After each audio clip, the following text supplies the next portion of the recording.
Olá, Gabriel, eu estou de volta com as notícias do meio ambiente. No último dia 17, uma nuvem de formigas voadoras enganou o sistema de alerta meteorológico do Reino Unido.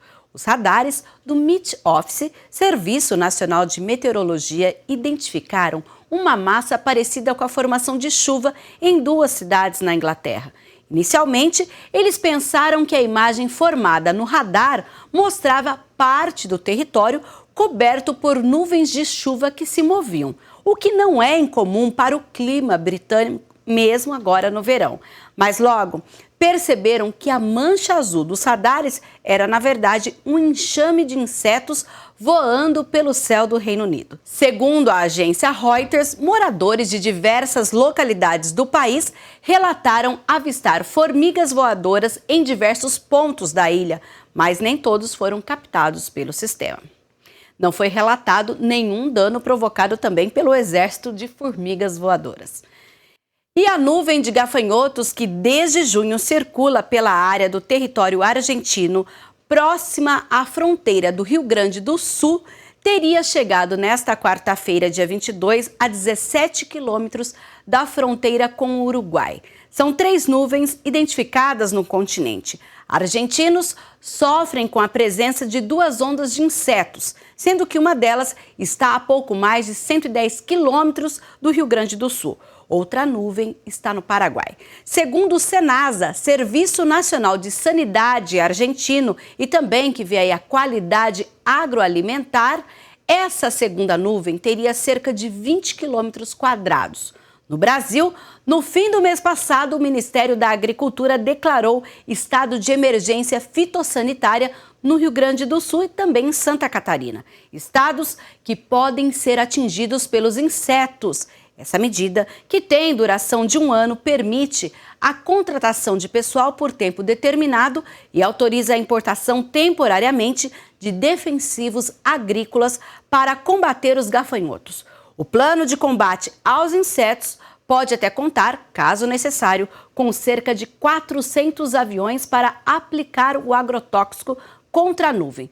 Mas a medida preocupa especialistas que afirmam que as pessoas e o meio ambiente podem sofrer sérios danos. Os gafanhotos não afetam a saúde humana ou dos animais, pois se alimentam somente de material vegetal e não são vetores de nenhum tipo de doença. Na área rural, eles podem afetar intensamente a atividade agrícola e indiretamente a pecuária, porque se alimentam dos recursos usados nesta atividade. Eles também causam danos à vegetação nativa. E falando em insetos, existem 5 a 10 milhões de espécies. E a barata é um dos habitantes mais antigos do planeta Terra. Segundo especialistas, teria surgido há 400 milhões de anos, mas não evoluiu porque vive escondida. Hoje nós vamos lembrar o quanto ela pode atuar como vetor na propagação de patógenos e também como as questões ambientais podem afetar a relação com o homem, que na maioria das vezes não é nada agradável, mas pode ser utilizada na educação ambiental. Elas parecem feias ou nojentas devido às suas formas ou cores. Muitas vezes estão associadas com a propagação de doenças e infecções. Tem até aí um termo que se usa, que é a entomofobia, que é o medo de inseto. É uma coisa psicológica que muitas pessoas têm e não sabem nem explicar por que tem. Agora, a barata, de todos os insetos, talvez seja a que mais cause esse sentimento de repulsa. Mas por quê? Isso tem uma explicação. A grande maioria das baratas, ela tem um papel importante na natureza e não prejudicial ao ser humano. Na verdade, elas são muito úteis.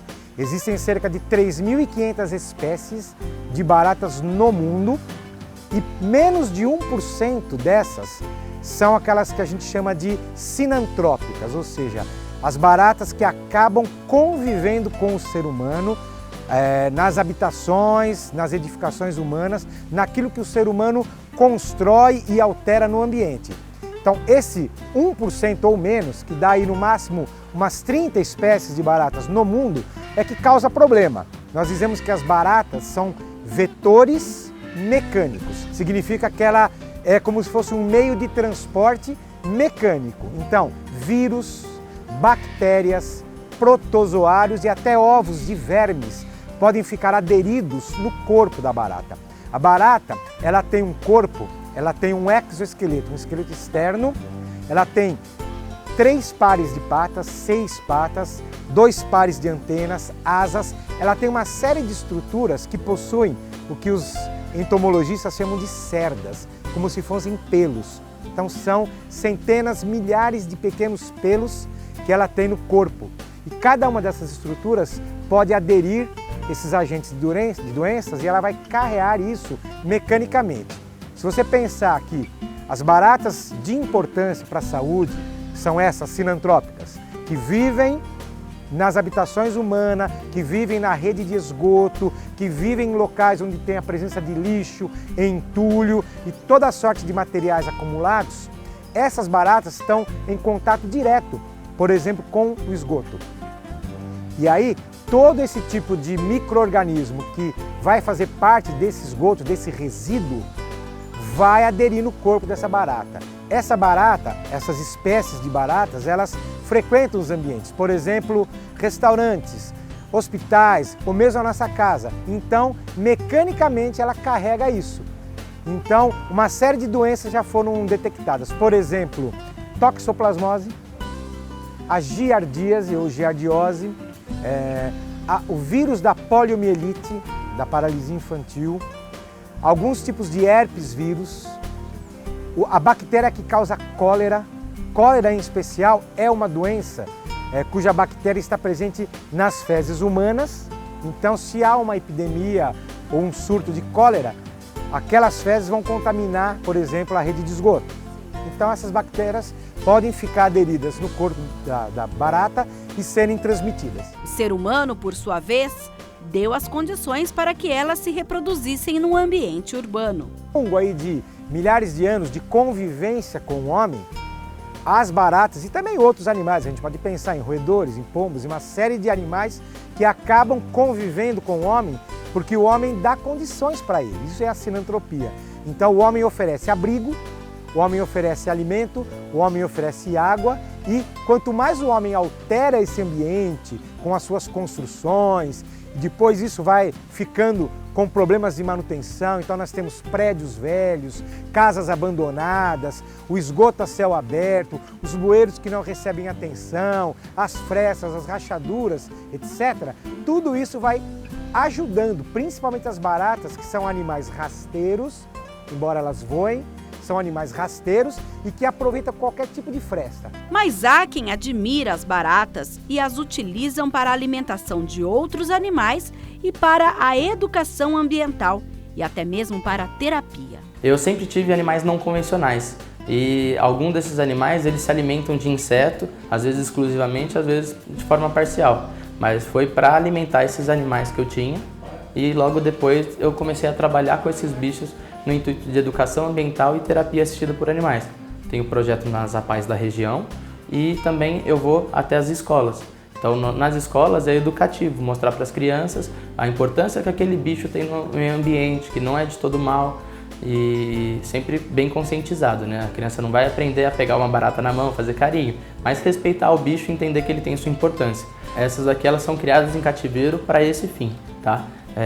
As espécies que eu tenho aqui, as duas são exóticas e elas são criadas para isso. Por quê? São espécies com uma proteína considerável, então é interessante para a alimentação. O manejo também, porque, por exemplo, a barata americana que a gente vê por aí, que está no lixo, está no esgoto, ela escala tudo, ela voa tudo. Então, já pensou o manejo de eu abrir, o bicho fugir e tal? Essas daqui, elas não escalam, por exemplo, tá? Não voam. Então, bem tranquilo. Aqui eu tenho a Red Runner, né? Que a tradução é uma corredora vermelha, porque ela corre muito e é vermelhinha. Esse bicho, ele é bem proteico. Essa daqui tá tranquila, mas... Ó. Essa é a Blaberus.